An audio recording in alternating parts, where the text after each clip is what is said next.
Saatnya iftar. Inspirasi V-Radio di waktu Ramadan bersama Ustazah Jahidah Farhati dari Dompet Duafa. Assalamualaikum warahmatullahi wabarakatuh. Alhamdulillahirrabbilalamin. Segala puji kehadirat Allah subhanahu wa ta'ala yang telah memberikan kita begitu banyak nikmat.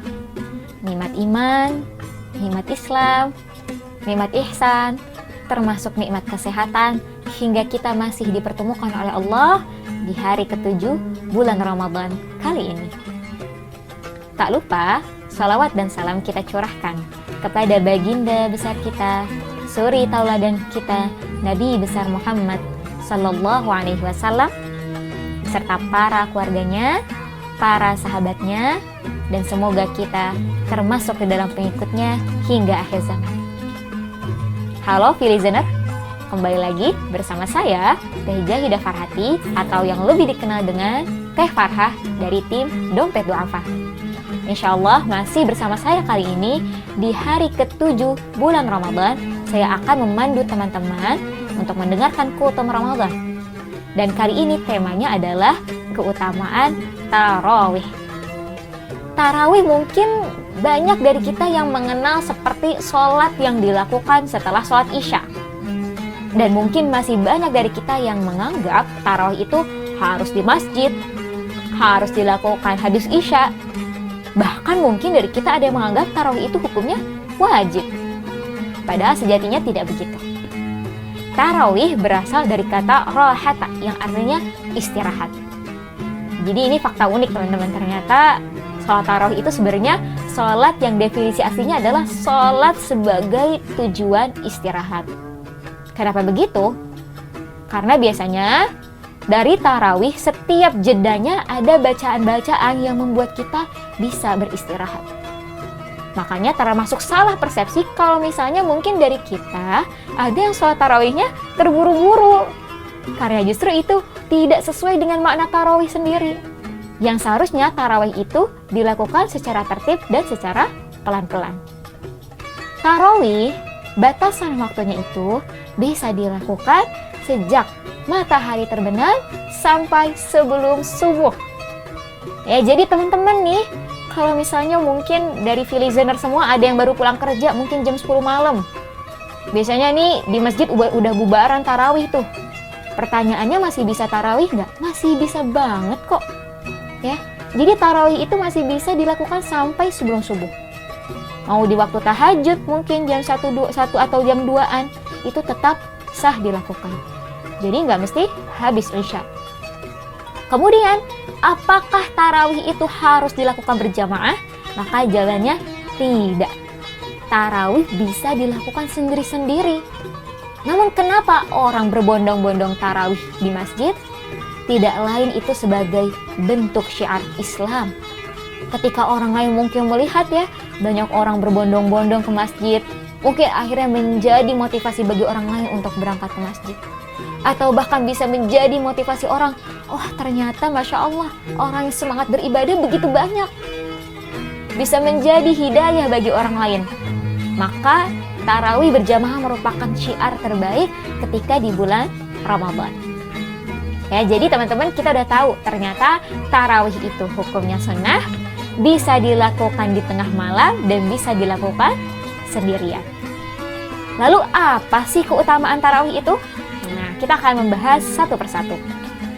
Keutamaan tarawih yang pertama adalah tarawih sebagai sarana penggugur dosa.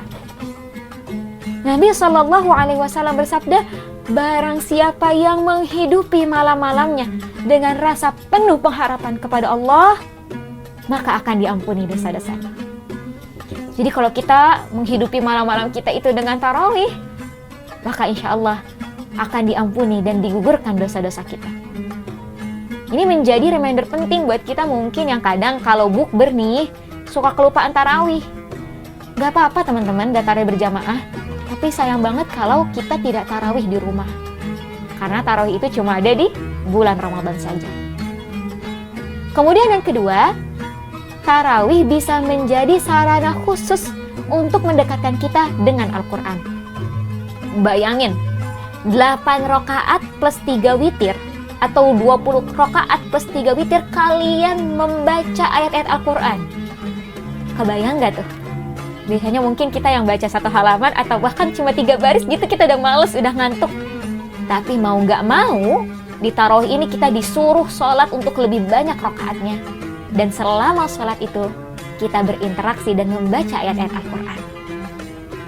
Maka secara tidak langsung, tarawih itu bisa jadi momentum kita untuk lebih dekat dengan Al-Quran. Kemudian ketiga, keutamaan tarawih lainnya adalah sebagai sarana untuk merekatkan ukhuwah sesama muslim. Ini biasanya kita temuin nih, kalau lagi tarawih di masjid-masjid, kadang suka ada mungkin kotak infak yang ngider, ya, yang keliling, ada keropak-keropak infak, Masya Allah. Itu tidak lain untuk apa? Sebagai sarana kita untuk menjaga solidaritas, untuk mempedulikan sesama, ya. Mungkin ketika yang di waktu biasanya kita malam hari tertidur, tapi Masya Allah di momen tarawih kita datang untuk sholat, bahkan kita datang membawa uang untuk memberikan sedekah, walau tak seberapa. Di momen tarawih ini juga biasanya kita bisa lebih akrab ngobrol sama tetangga, salam-salaman. Kebayang gak sih betapa mulianya, betapa indahnya gitu ya. Setiap malam kita tutup dengan salam-salaman sesama tetangga, menutup dosa-dosa kita, menutup hari Ramadan hari itu dengan saling memaafkan, saling mengikhlaskan. Jadi kita jangan hanya menganggap tarawih itu sebagai sakral suatu gerakan sholat semata, tapi maknanya lebih dari itu. Kemudian keempat, terakhir, tarawih adalah bukti eksistensi sunnah Nabi Muhammad Sallallahu Alaihi Wasallam. Jadi mungkin kalau misalnya tidak eksis, bisa jadi tarawih itu tidak sampai di kita.